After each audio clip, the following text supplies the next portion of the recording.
It hadn't quite started snowing yet when I came across these trumpeter swans, but it wasn't far off. But by the time I got away from most of the traffic noise, it had started. The weather forecast said this was going to be the first big snowfall of the season, and I didn't want to miss it. So far, though, not much was happening. Snow was coming down, true, but it wasn't really accumulating. Yes, it was sticking to these cattle, but they have a lot of hair and body fat that insulates them and keeps the snow from melting as it lands on them.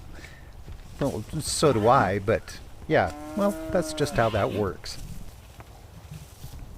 The snow was still falling pretty lightly as I headed west and then south and then west again. But as I got into the higher elevations, it started to come down a little bit more. Still though, the flakes were very tiny and it looked almost misty, which was quite beautiful actually. Especially here along Jumping Pound Creek. The snow here was coming down just as fine as icing sugar, and it looked like it too. And the further I went up the creek, the more it accumulated. Up here where the valley gets narrow, it seemed like the snow was more concentrated. It was still falling straight down. Fortunately, there was very little wind, and it was really starting to build up. The more I gained elevation, the heavier the snow got. Not only the amount of it, but the size of the flakes. It was coming down in these dime-sized chunks, and it was sticking to everything.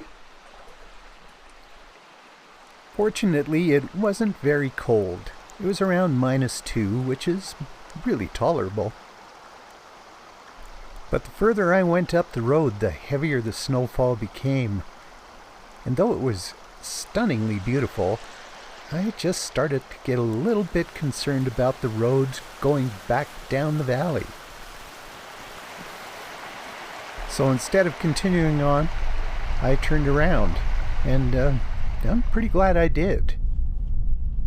The snow was really starting to fall now, and it was coming down quickly enough that it wasn't melting and sliding off. It was sticking to absolutely everything. But I gotta say this. Man, it was gorgeous. Though I don't imagine these cattle really shared my opinion, it was building up on top of them and covering up the grass they were trying to gnaw on. And trees, like these aspens, still hanging on to their autumn leaves, were starting to carry a pretty heavy weight of snow on their branches. These mallards were walking through the snow instead of flying. I guess maybe because this was the first big snowfall of the season and they weren't used to it. Me neither, but I really enjoyed watching those great big flakes fall. Though I gotta say, ask me again when this happens next April and might be a different story.